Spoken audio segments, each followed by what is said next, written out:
নিরাপদ সাগর নিরাপদ জীবন এই প্রতিপাদ্যকে সামনে রেখে কক্সবাজারের সমুদ্রগামী জেলেদের নিরাপত্তা ঝুঁকি চিহ্নিতকরণ ও চ্যালেঞ্জ মোকাবিলা বিষয়ে কর্মশালা অনুষ্ঠিত হয়েছে।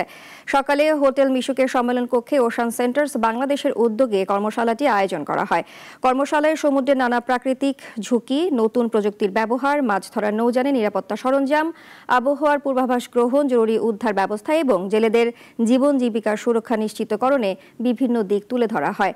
জেলে সমিতির প্রতিনিধি, মৎস্য অধিদপ্তর, কোস্টগার্ড, আইন শৃঙ্খলা বাহিনী ও গণমাধ্যম কর্মীরা আয়োজনে অংশ নেন। সরকারি কোনো কর্মকর্তার সাথে আমাদের যোগাযোগের কোনো ব্যবস্থা নাই।